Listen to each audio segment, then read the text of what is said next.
Hey kids, here's the video you've all been waiting for.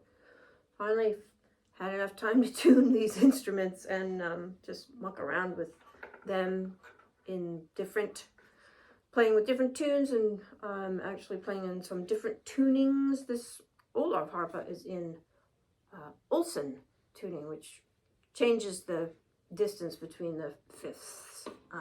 And so for Uppland tunes and tunes in the keys of C and G, it's really great, this tuning. So I've got the Olov harpa in the Olsen tuning, so it sounds like this. Here's the A string.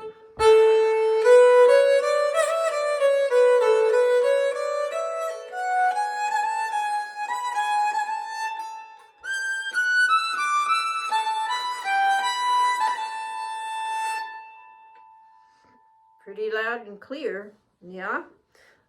So that's the A string test on the Olov harpa. Let's do the Västerharpa, because it's also very similar to the Olov harpa in terms of its construction and how the keys feel. So here's the Västerharpa A string test.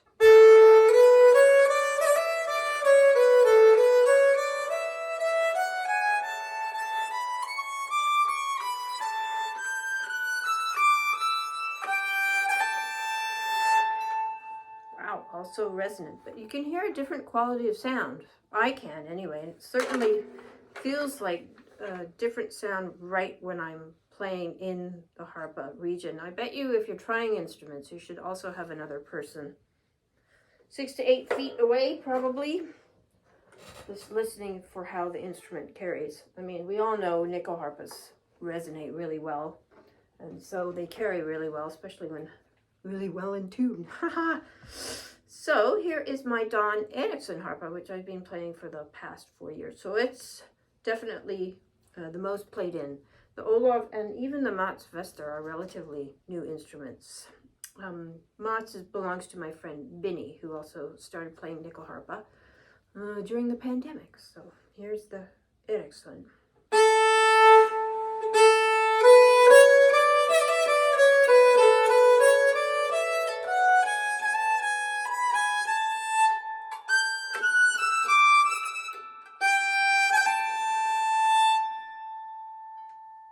There.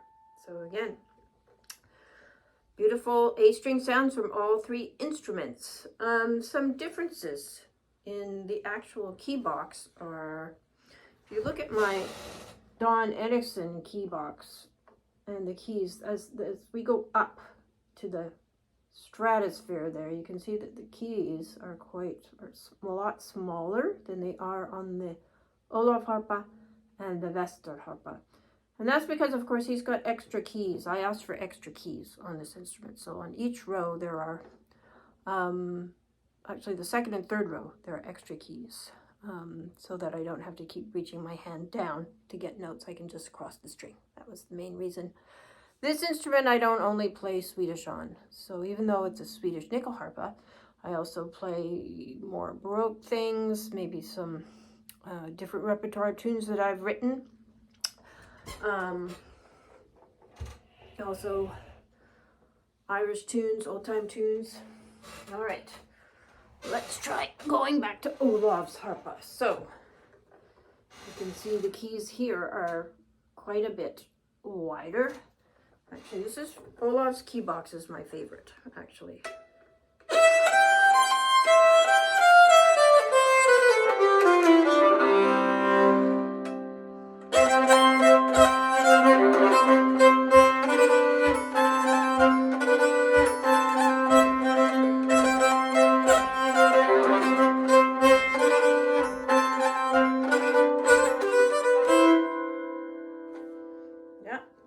Pretty bright and fun. It's Wagner's A Valse, one of many, I'm sure, in the Uppland region. Here it is on the Dan harpa. Now I have the way the keys are lined up is a little bit different, so.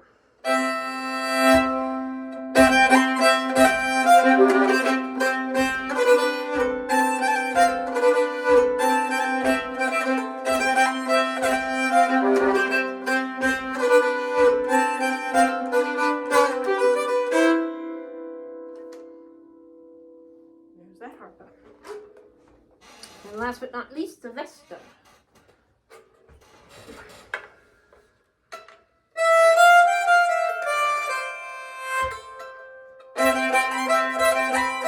Where is it? So again, even on this keyboard, the C is in a different place. So that's a really important thing when you're playing harpa. How do you want your keyboard to look, especially on the A string, as a lot of us, maybe with the exception of Erik Ludveld, who never looks at his key box. How do we want it to look when we're looking down?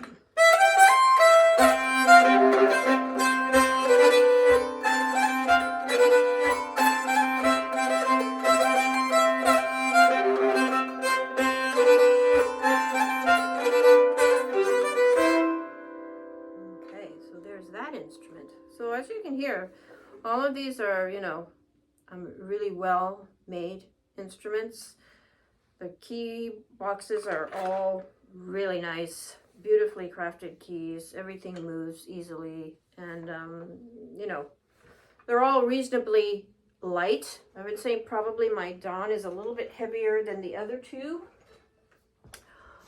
just a little bit, you know. Olov's is probably the lightest, so that's really great for that. And you can also see Olov's is quite narrow in the middle. Yeah, he's got the skinniest waist. My goal as a middle-aged woman, have a slimmer waist, so maybe I should just play with this one all the time. Haha. Okay, so.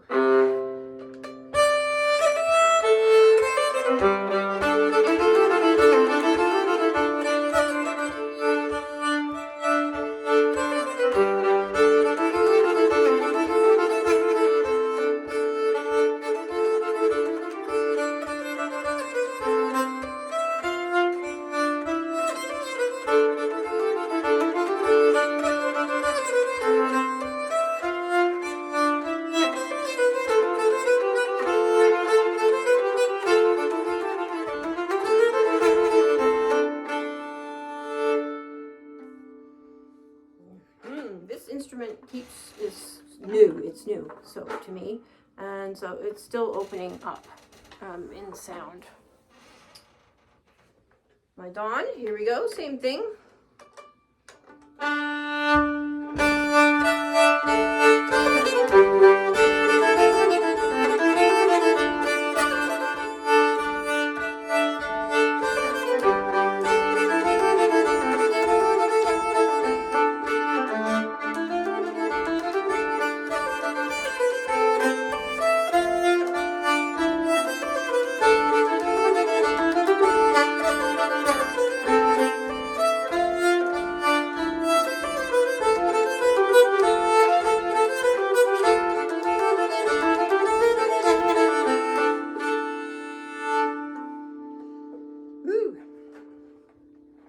Depth of sound in this one. It's got a darker sound than the other two. The other two are brighter, I would say, just from how it hears in this vicinity to me.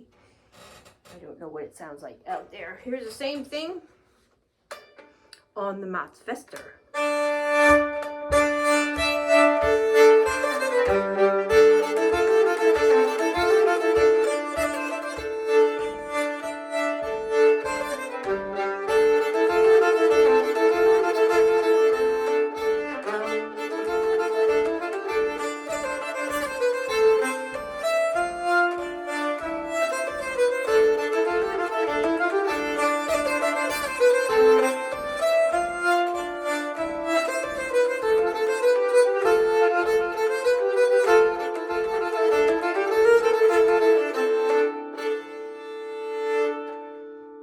So you have an idea now of what the three instruments sound like. So yeah, if you're looking for a Nyckelharpa, either if you want to upgrade your instrument or if you're looking for a new instrument, my personal advice is if you're gonna be playing for a long time, like if you know you're gonna be, this is more than a passing fancy, like you're gonna be playing these tunes and learning the tradition, I would actually invest in an instrument like this, because it will serve you well, it will serve you for a long time, and I always find when you are learning, if you're learning on a well-made instrument, it'll actually help you learn the tradition and the instrument better. That's just my personal opinion. As you all know out there, I come from the classical music tradition. So we're crazy in the classical music world. It's actually nuts. We spend way too much on instruments. And a lot of these historical instruments are valued at, you know, tens, hundreds of thousands of dollars. And so we're used to spending, when we're working in the profession, a lot of money on these instruments. So I actually find the price point of all three of these instruments very reasonable. Particularly when you consider the craftsmanship that goes into making these instruments and the artistry and the knowledge that these makers have. And you just saw it on Massive Esther's video where he was showing us how to make a nyckelharpa in 12 minutes. But still, you know, there's a lot of detail work involved. And these guys know a lot about the tradition and the history of how nyckelharpa building was done. And so I think that's actually worth paying for. And you get what you pay for too. So that's my 2 cents on nyckelharpas and trying to find one that is going to work for you. A couple of thoughts about that. Really take into account your hand size and how you want your hands to feel over the keys. For me, that's a big thing. Like, you know, ease of movement. All three of these harpas, actually, all of the keys are beautifully made, and they all have kind of rounded edges, so it's easy to glide over the rows. I don't like the square tight keys. That really irritates me, actually. And actually, the harpa that wins for the key box is the Olov harpa. It's the best key box for sure. Just in terms of how it feels in my hand, especially when I'm playing all the traditional, really traditional Swedish stuff. I would say the Olov key box is definitely, just for me personally, more comfortable than the other two. But, you know, small differences really. These are all three of these are great instruments. Okay, that's enough of that. Come on, guys. The Three Stooges nyckelharpas. Haha. Vester, Johansson, Dawn. Hope this was helpful.